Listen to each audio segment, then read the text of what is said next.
I never thought my family could morph into a source of such profound anguish.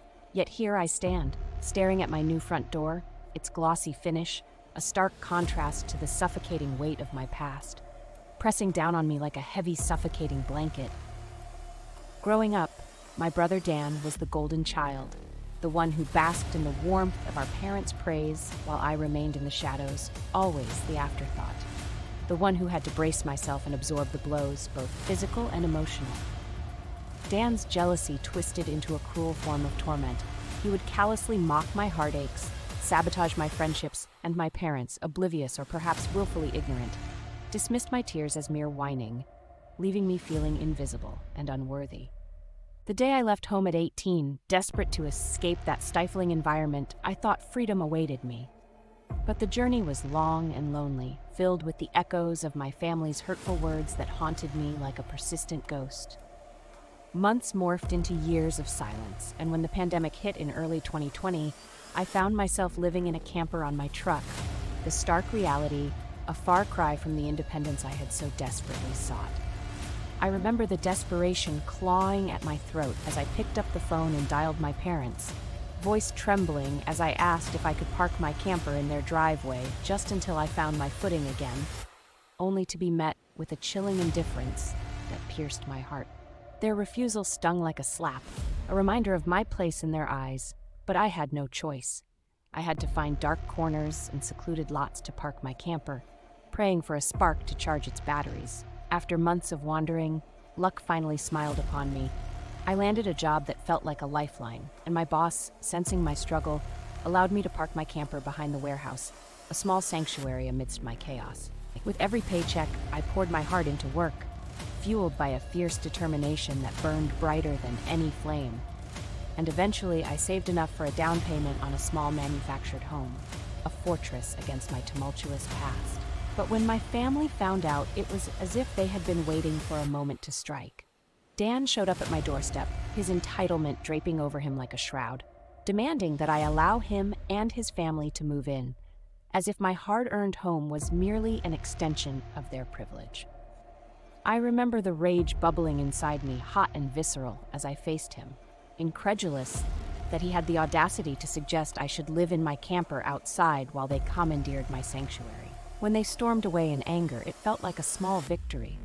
But deep down, I knew this was just the calm before the storm. I could almost hear the thunder rumbling on the horizon.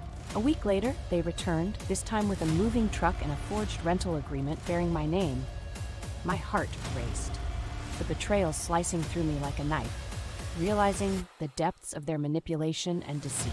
I grasped my phone, trembling yet resolute, and called the police, my voice steady despite the chaos swirling inside, threatening legal action against my own family while Dan's eyes widened in disbelief. Oh, how satisfying that moment was. When they finally left, it was not without guilt trips and accusations. I could hear Dan's kids crying in the background, their tears dripping with entitlement, as if they could rewrite this distorted narrative. In that moment of confrontation, I laid bare the years of emotional neglect and abuse, exposing my parents' failures in front of the police, and I could see their shame wash over them like a tide, palpable and heavy. Reaching out to extended family, I shared my story, their support wrapping around me like a warm blanket, a soothing balm on years of festering wounds, reminding me that I wasn't alone in this fight for my dignity. That Christmas was unlike any other.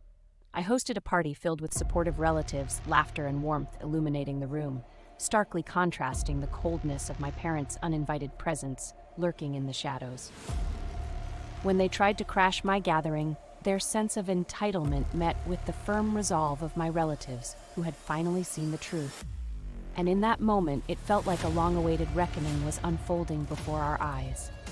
The intervention against my parents was cathartic, exposing their past behavior and current demands. I could feel a surge of empowerment flowing through me as I stood my ground, finally asserting my worth in this family drama.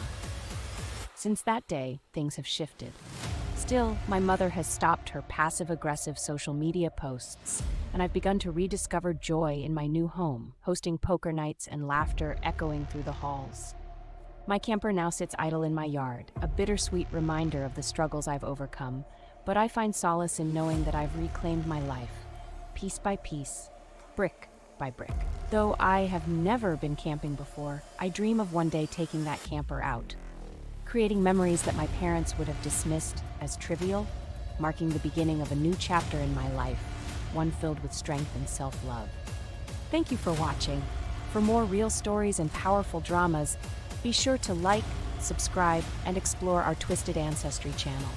If you enjoyed this video, please consider supporting us in transforming your love life with the Make Him Worship You program, linked in the description. It's a game changer for any woman seeking the love she truly deserves.